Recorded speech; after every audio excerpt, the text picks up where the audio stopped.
Hello बच्चों, मैं हूं शिव कुमार और आप देख रहे हैं आपका प्रिय channel Vidya Niketan arts class. कल जो आपको बताए हुए थे कि हिंदी गोधुली भाग 2 10th क्लास का जो जहां तक हो गया था, यानी कि गद्यांश, टोटल जितने भी कहानी है गद्यांश, उसका जो है 5 चैप्टर कंप्लीट हो गया था।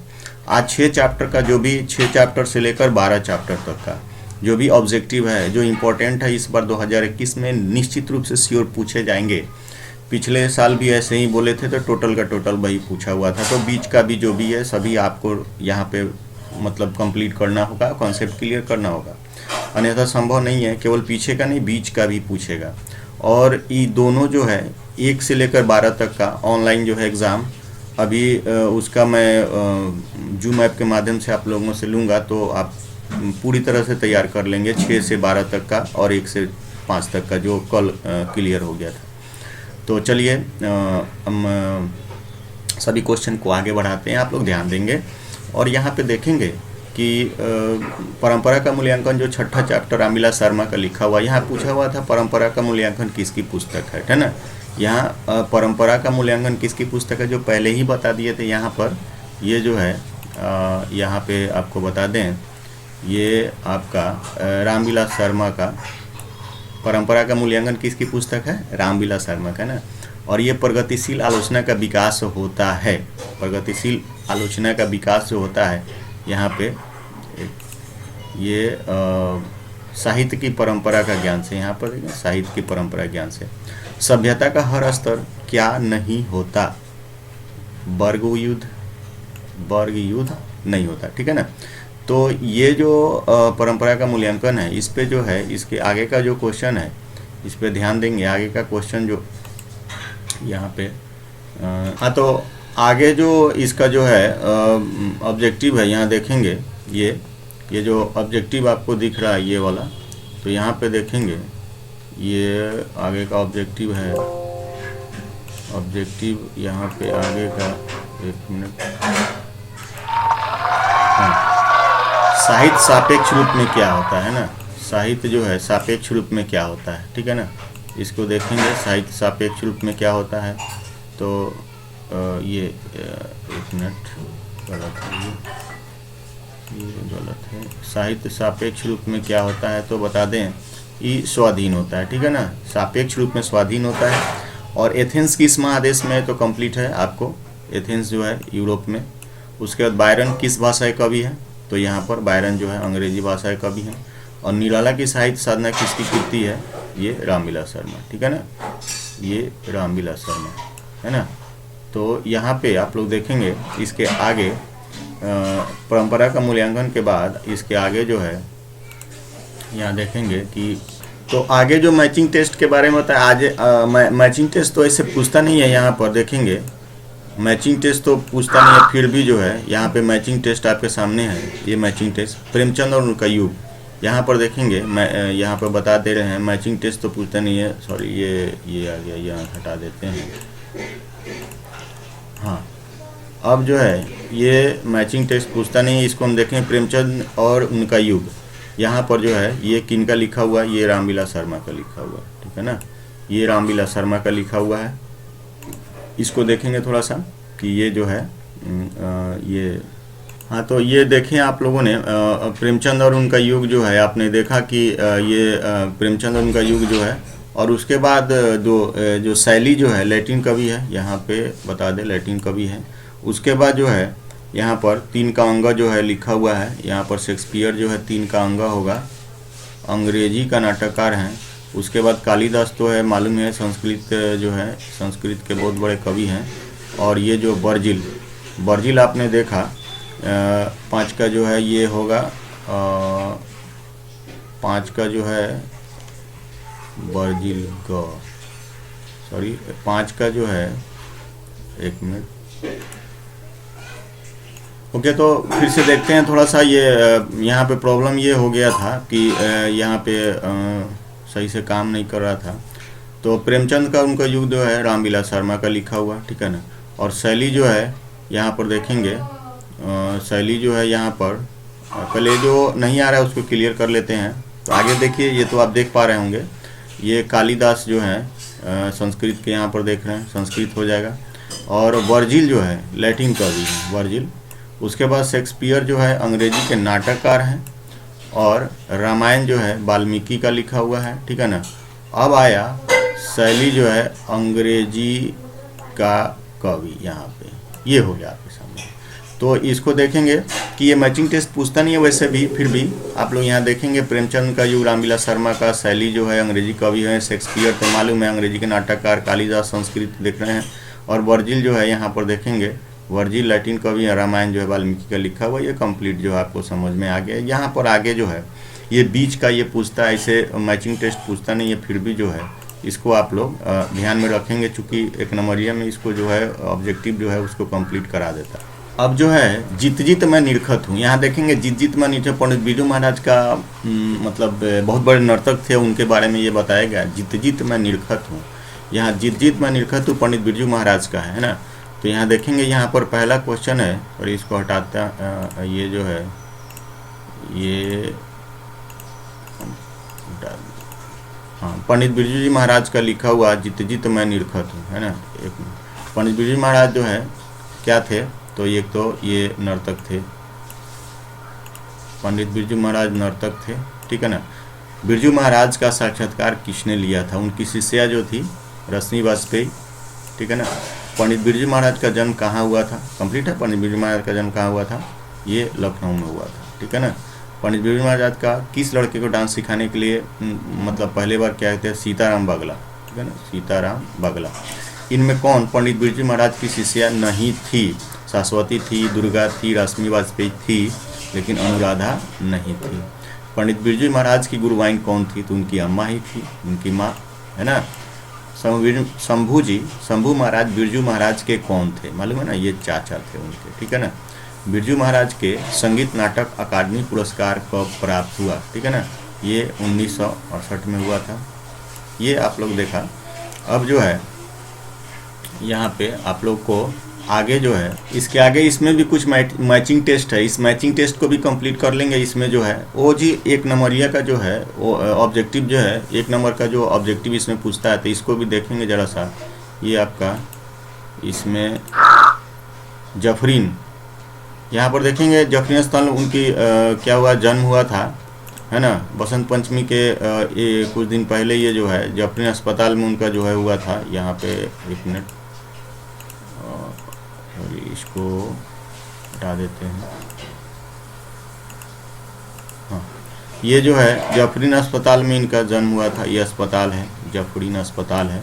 सीताराम बागला को सिखाते थे, अमीर घर का एक लड़का था, ये संगीत सिखाते थे।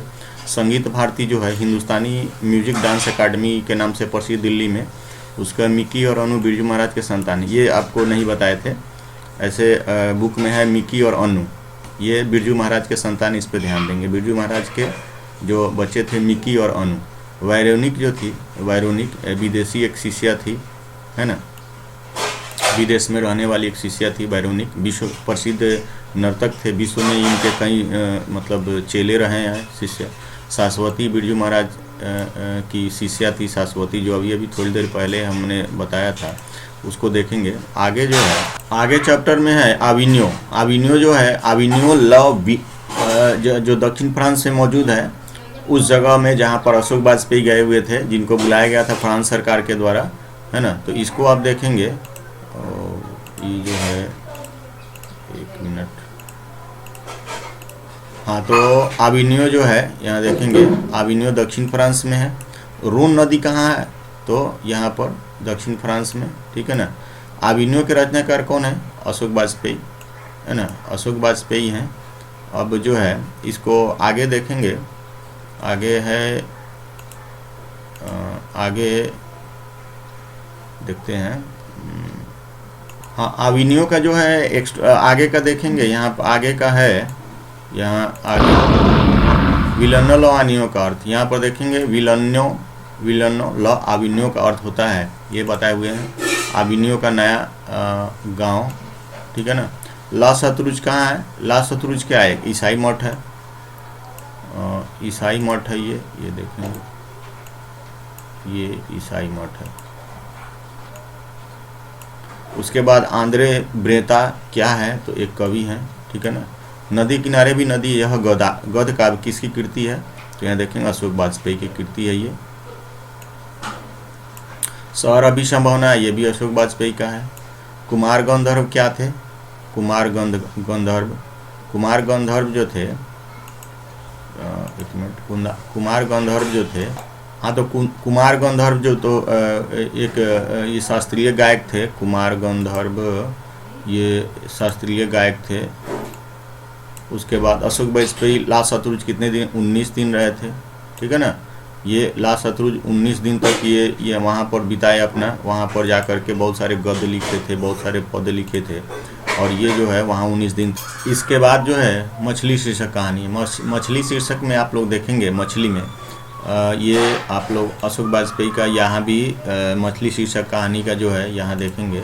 यहाँ मछली शीर्षक कहानी कहानीकार विनोद कुमार शुक्ल के किस कहानी संग्रह से ली गई है, महाविद्यालय से ली गई है। पिताजी ने बाजार से कितनी मछलियाँ खरीदी थी, कंप्लीट है, 3 मछलियाँ खरीदी थी। परिवार के नौकर का क्या नाम था, भग्गू था, ये कंप्लीट है।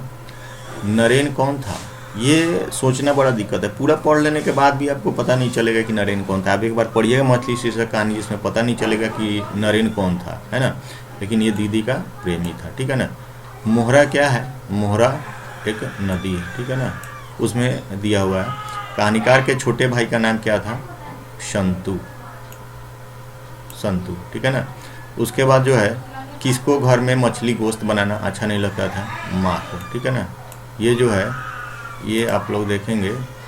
आगे 8 नंबर में घर में घुसे तो साले के हाथ पैर तोड़कर बाहर फेंक देना, ये जो है आपने वहाँ पे देखेंगे, जिसमें पिताजी ने नौकर भगू से कह रहा है, तो ये कि कह रहे हैं कि घर में साले कौन घुसा, नरेन घुसेगा तो साले को हाथ पैर तोड़ देने की बात कही है पिताजी ने।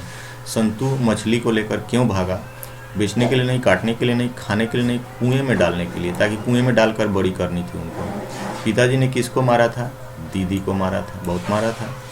भग्गू संतु के पीछे पीछे क्यों भागा, संतु को मारने के लिए, मछली छीनने के लिए, यहाँ पे होगा मछली छीनने के लिए। चूँकि संतु मछली लेकर भागा था, कुआं में डाल देगा, ऐसा उसको दिमाग में था कहीं कुआं में न डाल दे, इसीलिए जो है। अब मछली से कहानी का एक मैचिंग टेस्ट यहाँ भी आप लोगों के सामने, मैचिंग टेस्ट जो है यहाँ पर, तो संतु तो मालूम है, ये कहानीकार का छोटा भाई था संतु, ठीक है ना। उसके बाद मोहरा एक नदी है, ये भी कंप्लीट है, मोहरा एक नदी है। उसके बाद नौकर जो है, नौकर भग्गू था, है ना, नौकर भग्गू था। और मछली कितनी थी, 3 थी, पिताजी ने 3 मछली खरीद के। नरेन जो है दीदी का प्रेमी था, कंप्लीट है। उसके बाद परछाई, मरी हुई मछली की आँख में परछाई नहीं दिखती थी, ऐसा दीदी ने कहा था, ठीक है ना। उसके बाद जो है अब आगे जो है उस्ताद बिस्मिल्लाह खां का जो है, बिस्मिल्लाह खां का, उस्ताद बिस्मिल्लाह खां के यहाँ पे देखेंगे। उस्ताद बिस्मिल्लाह खां के बचपन का नाम क्या था, यहाँ देखेंगे। यहाँ ये जो है शहनाई वादक थे बहुत बड़े, और ये जो है आपके चैप्टर में आपको टोटल देखना है, बीच में जो है यहाँ देखेंगे। यहाँ पे उस्ताद बिस्मिल्लाह खां के बचपन का नाम अमीरुद्दीन था, यहाँ पर देखेंगे। और किताब में कमरुद्दीन लिखा हुआ है ना, बहुत सारे किताब में देखेंगे कमरुद्दीन है, कुछ में अमीरुद्दीन है, तो आप लोग कमरुद्दीन को हटाकर अमीरुद्दीन कर देंगे। बिस्मिल्लाह खां के परदादा का नाम था उस्ताद सलाद हुसैन था, लेकिन सालर ऐसे करके हुसैन लिखा हुआ है, तो देखेंगे ये सलाद हुसैन है, ठीक है ना। बिस्मिल्लाह खां के मामा का नाम क्या था, तो सादिक हुसैन, ठीक है ना। बिस्मिल्लाह खां का जन्म कहाँ हुआ था, तो पता ही है, डुमराव बिहार में हुआ था। रसूलन बाई, 2 बहनें थी, रसूलन बाई और बतूलन बाई, ठीक है ना। ये जो है गायिका बहनें थी, है ना। संगीत ये इनका जो है प्रमुख पेशा था, और इन्हीं से जो है बहुत सारा इनको गाने का जो है या नर्तक करने का इनको शौक जगा हुआ था, ये पहले भी बोल चुके थे। इसके आगे का देखेंगे, इसके आगे जो है देखेंगे सुलोचना कौन थी, यहाँ पर देखेंगे। सुलोचना जो है अभिनेत्री थी, जिनका फिल्म ही बहुत देखते थे, सुलोचना अभिनेत्री थी। ये बिस्मिल्लाह खान का फिल्म निश्चित रूप से देखते थे। और पक्का महल जो क्या था, जहाँ पर मिठाई उठाई लाता था बेचने के लिए, काशी विश्वनाथ से लगा हुआ ये इलाका था इनका, ठीक है ना। उसके बाद जो है बिस्मिल्लाह खां का निधन अभी हुआ है, 21 अगस्त 2006 में हुआ है इनका निधन। और कुलसुम क्या थी, हलवाई थी, जहाँ की कचौड़ियाँ काफ़ी फेमस थी, जिसको संगीतमय कचौड़ी के नाम से ये बता चुके हैं। संगीतमय कचौड़ी इसका नाम रख दिए थे इन्होंने। इसके आगे देखेंगे 10 यहाँ पर भी सब में हमने ये देखा है कि जितने भी मैचिंग टेस्ट है उसमें से जो ऑब्जेक्टिव बना दिया है, जितने भी मैचिंग टेस्ट है आगे देखेंगे ये ऑब्जेक्टिव इसका बना हुआ है। यहाँ देखेंगे तो इसको कंप्लीट करना होगा। शहनाई के बारे में तो आप लोग जानते हैं। यहाँ शहनाई क्या था, इसका नाम पड़ा शाहनी से, शाहनी से पड़ा इसका शहनाई। और विश्वनाथ, विश्वनाथ जो यहाँ काशी विश्वनाथ की बात कर रहे हैं, काशी जहाँ ये जा कर के शहनाई बजाते थे। रसूलन बाई तो पता ही है, इसके पहले बताए थे गायिका रसूलन बाई और बतूलन बाई ये गायिका थी। और डुमराव बिहार जो इनका जन्म हुआ था अमीरुद्दीन का, जिनका नाम बचपन का अमीरुद्दीन था, ये बता दें बिस्मिल्ला खां के बचपन का नाम, ठीक है। और अली बख्श थे इनके, सादिक हुसैन अली बख्श 2 मामा थे इनके, है ना। इसके बारे में इनको जो है, इसमें एक और मैचिंग टेस्ट है, इसमें से पूछता है, बहुत ही इम्पोर्टेंट है चूँकि ये बीच से उठाकर पूछा गया है। और इसका जो है कंप्लीट आपको ये होना चाहिए। यहाँ पर देखेंगे कि भैरव, भैरव जो है एक राग विशेष है। भैरव राग आप सुबह में लोग गाता है। और लोकगीत जो चैती होता है, चैता जिसको बोलते हैं गांव में चैती। और नारी जो शहनाई के ऊपर में जो रहता है ना वो बजाते हैं, वो नारी होता है, जिसको हम लोग नए बोलते हैं, नए। और शोक मनाना, मुसलमानों में आजदारी करना, अजादारी, शोक मनाना, ठीक है ना। और सुलोचना तो मालूम है अभिनेत्री है, सुलोचना एक अभिनेत्री है। और जन्नत का मतलब ही होता है स्वर्ग, है ना। यहाँ देखेंगे। और इसको जो है आगे इसके बाद है शिक्षा संस्कृति, जो लास्ट चैप्टर है 12 नंबर जो लास्ट चैप्टर है, इसको देखेंगे।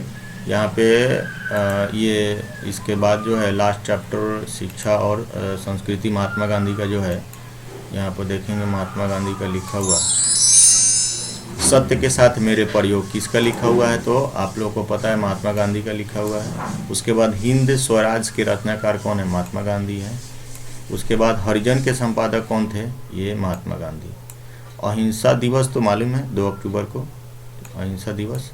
भारतीय संस्कृति किसकी प्रतीक है, भिन्न भिन्न संस्कृति के सामंजस्य होगा, सभी संस्कृति यहाँ रहता है। गांधी जी के अनुसार शिक्षा सहायक होती है शरीर बुद्धि आत्मा के विकास, ये इन्होंने कहा था, शरीर बुद्धि और आत्मा के विकास में, है ना। गांधी जी के अनुसार शिक्षा सहायक होती है। शेक्सपियर किस भाषा के कवि हैं, अंग्रेजी भाषा के कवि हैं, ठीक है ना। और टॉल्स्टॉय किस देश के साहित्यकार थे, तो रूस के, टॉल्स्टॉय जो थे रूस के थे, ठीक है ना। अब इसके आगे देखेंगे कि और साहित्य और संस्कृति में जो महात्मा गांधी के लिए, इसमें भी मैचिंग टेस्ट इसमें डाले हुए हैं, जिसमें आप लोगों को ऑब्जेक्टिव टाइप क्वेश्चन इसमें से बनाकर बोर्ड के एग्ज़ाम में पूछे जाते हैं। इसको भी देख लेंगे। यहाँ देखेंगे यंग इंडिया जो है एक पत्रिका जो महात्मा गांधी ने लिखा था। और टॉल्स्टॉय तो मालूम है ये रूस के हैं। उसके बाद मिल्टन अंग्रेजी, ठीक है ना। और दक्षिण अफ्रीका महात्मा गांधी गए हुए थे, ठीक है ना। शेक्सपियर कवि और नाटककार हैं अंग्रेजी के। और अहिंसा दिवस जो है 2 अक्टूबर को मनाया जाता है, ये जो है आप लोग जानते हैं पहले से ही। तो पूरा जो है गद्यांश गोधूली भाग 2 का जो है आप लोगों का कंप्लीट हो गया। 1 से लेकर 12 तक का आप लोग जो पिछले वीडियो में हमने डाला था कि 1 से 5 तक, उसके बाद 6 से 12 तक का ऑब्जेक्टिव टाइप क्वेश्चन टोटल आपका कंप्लीट हो गया। बीच का है, आगे पीछे जितना भी देखें उसमें से मैचिंग टेस्ट के साथ मिला करके आपको दिए थे, इसको आप लोग कंप्लीट कर लेंगे। और ये 1 से 12 तक का आपका जो है एग्ज़ाम जो है जूम ऐप के माध्यम से आप लोगों को लेना है, इसलिए 1 से 12 तक का आप लोग कंप्लीट कर लेंगे। हम एक एक करके सभी बच्चों का जो है एग्ज़ाम लेंगे।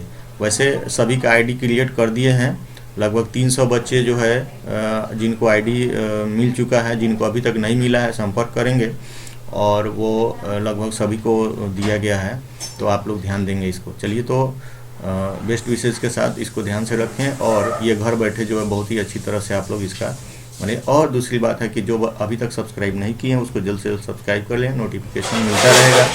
और इसके लिए आप लोग क्या करेंगे, जो बेल आइकॉन दबा देंगे ताकि नोटिफिकेशन बार बार मिलते हैं। Okay, thank you.